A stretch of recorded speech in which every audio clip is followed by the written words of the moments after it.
কখনো কোনো বৃক্ষকে দেখেছেন? এই ধরিত্রী থেকে ততটুকুই জল নেয় যতটুকু তার প্রয়োজন। কোনো প্রাণীকে দেখুন, এই প্রকৃতি থেকে ততটুকুই খাবার গ্রহণ করবে যতটুকু তার খিদে রয়েছে। খিদে মিটে গেলে আর খাবে না। এবার মনুষ্যকে দেখুন, সে নিজের জীবনে যা কিছু পেয়েছে, বস্তু, ধন, খাবার, শক্তি, প্রয়োজনের থেকে অনেক বেশি লাভ করার চেষ্টা করে থাকে। প্রয়োজনের থেকে বেশি যদি পেয়েও যায় তাহলেও তার কম মনে হয়। এবার এরকম ঠিক কেন হয়? এর পিছনের কারণ কি? কারণ হলো লোভ। লোভের আগুন কিছু এমন হয়, যদি মানুষের মনে একবার প্রজ্বলিত হয় তাহলে শুধু বাড়তেই থাকে।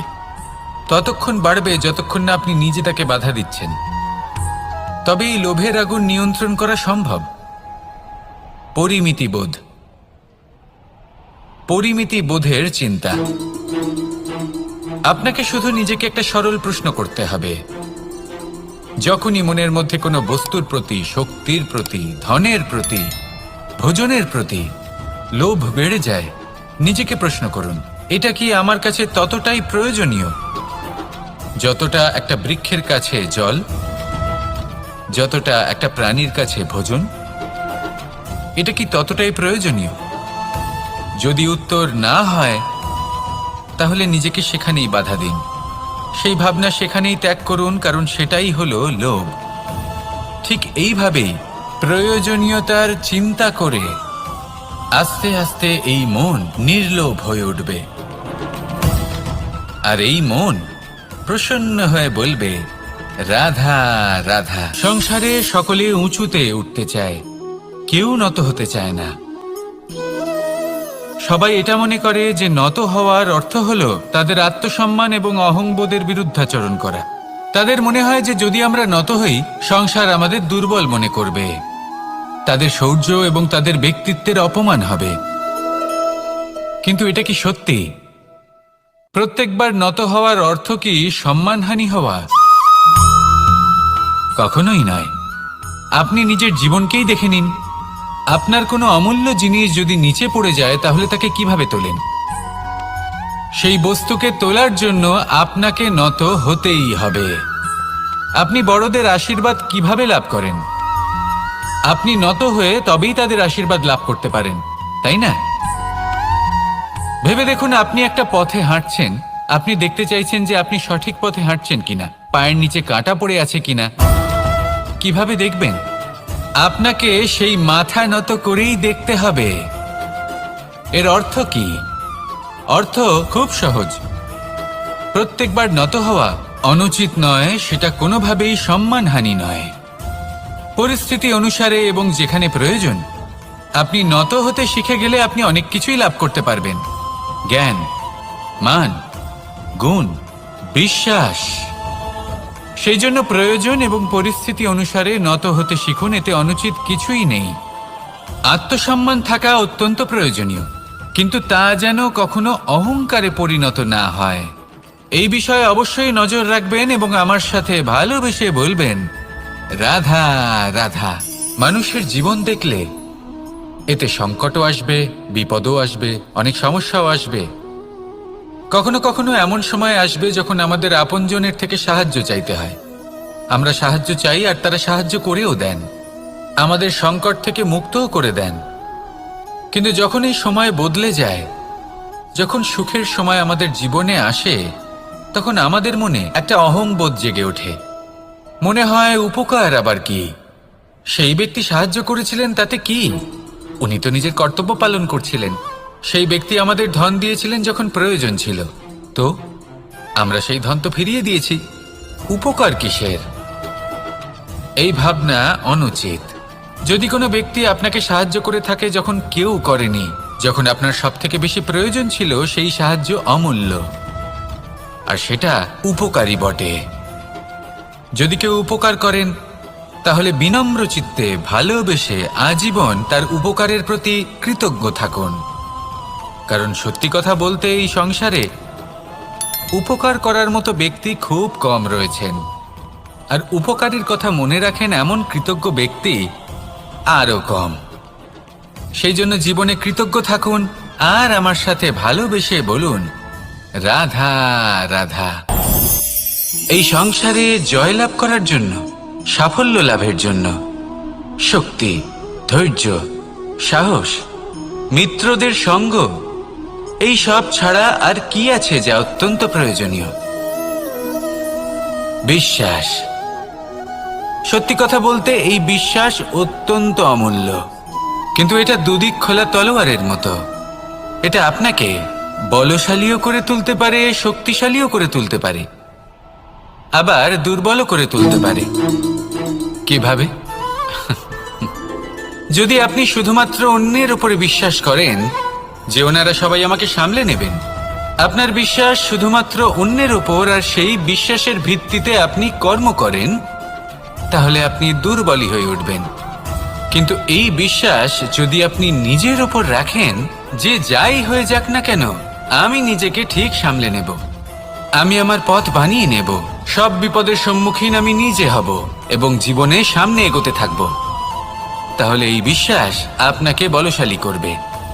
এবার সিদ্ধান্ত আপনার যে আপনি কি চান, এই বিশ্বাস আপনাকে বলশালী করবে নাকি দুর্বল। ভেবে দেখুন আর আমার সাথে ভালোবেসে বলুন, রাধা রাধা।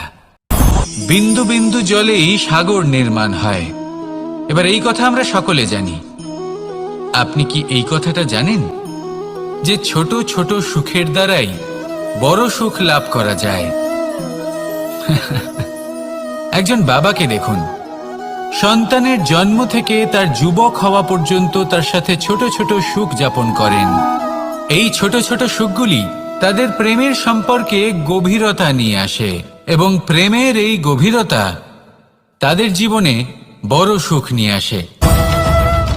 এটা ঠিক সেই রকম যেরকম বিশাল এক সমুদ্রে, গভীর এক সমুদ্রে অমূল্য রত্ন খুঁজে পাওয়া যায়, এটাও ঠিক সেই রকমই। সেই জন্য জীবনে বড় বড় সুখের খোঁজ করতে গিয়ে সময় নষ্ট করবেন না।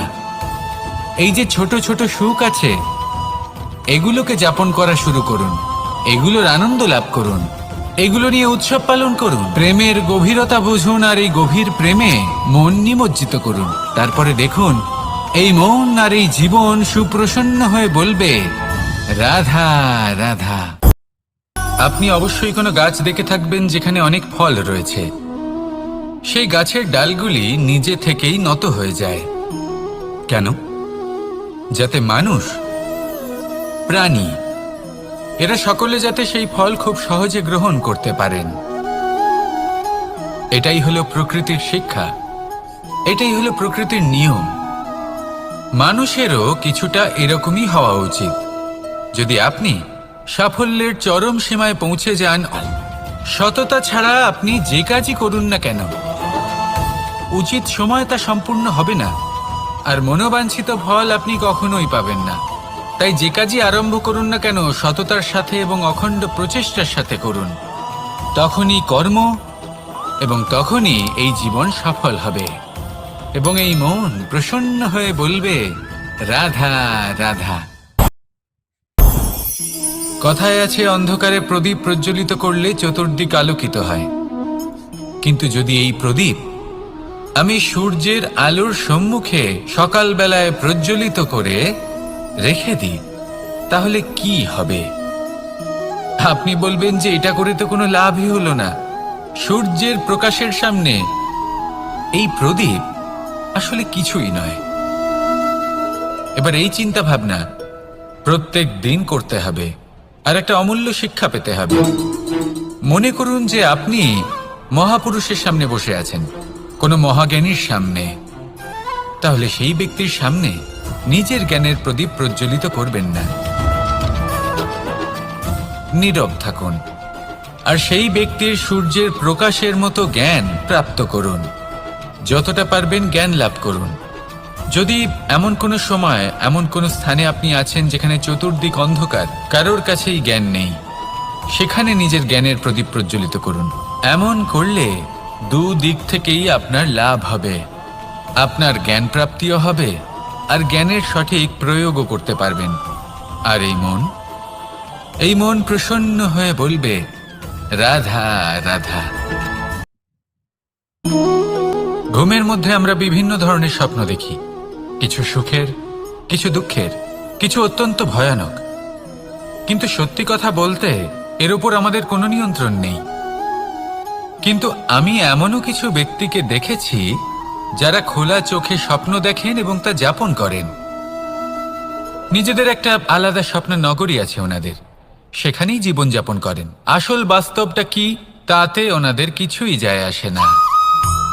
এমন কিছু মানুষ আছেন যাদের কাছে বিন্দুমাত্র জ্ঞান নেই, সে না হয় ঠিক আছে, কিন্তু জ্ঞান এমনভাবে প্রদান করবেন যে মনে হবে সংসারের সমস্ত জ্ঞান তাদের কাছেই রয়েছে। এমন কিছু মানুষ আছেন যারা ভালোবাসতে জানেন না, আর তাও আমি মেনে নিলাম। কিন্তু কথা এমনভাবে বলবেন তাতে মনে হবে যেন প্রেমের বিষয়ে সবকিছু শুধুমাত্র ইনিই জানেন। এবার আমি এমন কথা অবশ্যই বলছি না যে আপনি এরকম করেন, কিন্তু যদি কোনো ব্যক্তি এরকম করেন তাহলে তার এটা মাথায় রাখা উচিত যে সেই ব্যক্তি অন্য কারোর সাথে নয়, নিজের সাথে অনুচিত করছেন। কারণ এমন কাজ করে উনি নিজের দোষ, নিজের অপগুণ সংসারের কাছে নয়। আমি কি আজ সেই জীবন যাপন করছি যেমন আমি যাপন করতে চেয়েছিলাম? যদি এই প্রশ্নগুলোর উত্তর হ্যাঁ হয় তাহলে এগোতে থাকুন, নয়তো থেমে যান এবং বিচরণ করুন। মনে রাখবেন, এই সংসার অত্যন্ত জটিল আর এতে হারিয়ে যাওয়া অত্যন্ত সরল। সেই জন্য নিজে থেকে বারবার থামা এবং জীবন চিন্তন করা অত্যন্ত আবশ্যক। তাহলে সেটাই করুন আর আমার সাথে ভালোবেসে বলুন, রাধা রাধা। এই সংসারে সব থেকে বেশি কঠোর এবং বলশালী ধাতু হলো লৌহ, অর্থাৎ লোহা। হয়তো সেই জন্যই সকল অস্ত্র, সকল শস্ত্র, সকল বাহন যখনই এদের নির্মাণ হয় তখন সব থেকে বেশি ব্যবহার এই লোহাকে করা হয়। এবার এই লোহার একটা বিশেষ গুণ রয়েছে, সেটা এটাই যে লোহাকে আপনি অন্য কোনো ধাতু দিয়ে কাটতে পারবেন না। লোহা দ্বারাই লোহাকে কাটা সম্ভব। এবার এটা কিভাবে সম্ভব? যে লোহাকে কাটতে হবে তাকে গরম করা হয়, যে লোহা দ্বারা কাটতে হবে সেটাকে ঠান্ডা রাখতে হয়। অর্থাৎ ঠান্ডা লোহা দ্বারা গরম লোহা কাটা হয়। এবার এই যুক্তি, তার প্রয়োগ আমাদের জীবনেও করা যেতে পারে। যদি আপনার কাছে শক্তি থাকে, যদি আপনি বুদ্ধিমান হন, আর যদি আপনার মন স্থির হয়, শান্ত হয়, তাহলে এই সংসারকে আপনি বদলাতে পারবেন। কিন্তু যদি আপনি শক্তিশালী হন, বুদ্ধিমান হন, কিন্তু আপনার মন অস্থির হয়, আপনার মন স্থির না থাকে, কোথায় কোথায় আপনি রেগে যান, তাহলে আপনি কখনোই সংসার বদলাতে পারবেন না। যদি পরিস্থিতিকে নিজের মতো গড়ে নিতে হয় তাহলে ধৈর্য, সংযম এবং স্থিরতার শীতলতাকে আপন করে নিতে হবে। আসুন আমার সাথে ভালোবেসে বলুন, রাধা রাধা। সঙ্গীত হলো আমার অত্যন্ত প্রিয়। আমার বাঁশির সুর আমার মনের শান্তি এবং ভালোবাসার প্রতীক। সেই জন্য যে ব্যক্তি আমার বাঁশির সুর শুনতে হয়ে উঠতে চাই, সূর্যের মতো তেজস্বী, প্রকাশময়, যশস্বী। সূর্যের মধ্যে এতটাই তেজ থাকে যে সবাই তার সামনে নত হয়ে থাকে। সেই কারণেই সূর্যকে যশদানের গ্রহ বলা হয়। আমরা সবাই সূর্যের মতো উজ্জ্বল হতে চাই, কিন্তু তার জন্য সূর্যকে প্রত্যেক দিন জ্বলতে হয়। এই সংসারে শুভ ভাব, পবিত্রতা নিয়ে আসার জন্য, প্রকাশ ছড়িয়ে দেওয়ার জন্য সূর্যকে প্রত্যেক দিন অস্তও যেতে হয়, আবার উদিতও হতে হয়, প্রত্যেক দিন জ্বলতে হয়। সূর্য একদিনের জন্য অবকাশ লাভ করেন না। আর যদি অবকাশ পেতেন তাহলে সূর্যকে আর সূর্য বলা হতো না, তাই না? সেই জন্য আপনি যদি সূর্যের মতো হয়ে উঠতে চান, সেই রকম উজ্জ্বল হতে চান, তেজস্বী হতে চান, তাহলে সূর্যের মতো জ্বলতে হবে, অর্থাৎ অগাধ পরিশ্রম করতে হবে। আসুন আমার সাথে ভালোবেসে বলুন, রাধা রাধা। জ্ঞান এবং অহংকার, এই দুইয়ের মধ্যে সম্পর্ক কোথায়? সম্পর্ক ঠিক সেরকম যেরকম হাত এবং কাকনের, যেমন চোখ এবং দৃষ্টির সম্পর্ক। এবার আপনি বলবেন এ আমি কি বলছি? জ্ঞান এবং অহংকারের এমন সম্পর্ক কি করে হতে পারে? দেখুন, যে ব্যক্তি জ্ঞানী, যার কাছে জ্ঞান রয়েছে এবং তিনি জানেন যে তার কাছে জ্ঞান রয়েছে, তার মধ্যে নিজে থেকেই অহংবোধ জাগ্রত হয়। খুব কম সংখ্যক এমন জ্ঞানী ব্যক্তি আছেন যারা নিজেদের অহংকারের বিষয়ে আঁচ করতে পারেন। প্রকৃত জ্ঞানী হলেন তিনি, যিনি নিজের জ্ঞানের সদ্ব্যবহার করে অহংকারকে দূর করেন। উচিত সময়ে বুঝে যান, নিজের অন্তর যাচাই করে এই বিষয়টা দেখেন যে তার অন্তরে অহংবোধ জাগ্রত হচ্ছে এবং নিজেকে সেখানেই থামিয়ে দেন, যাতে অহংকারের পথে তিনি অগ্রসর না হয়ে যান। এই অহংকার কখন উচিত, কখন অনুচিত, কখন প্রয়োগ করা উচিত, উচিত নয়, কখন বাধা দেওয়া উচিত, এটা শেখা অত্যন্ত প্রয়োজনীয়। আর যদি এটা আপনি শিখতে পারেন, তাহলে আপনি একজন জ্ঞানীও হয়ে উঠবেন এবং সুখীও থাকবেন। তাই মনে রাখবেন, এই জ্ঞান নিয়ে কখনোই অহংকার করবেন না, বরং সবসময় নিজের অহংবোধের বিষয়ে প্রকৃত ধারণা রাখবেন। আসুন আমার সাথে ভালোবেসে বলুন, রাধা রাধা।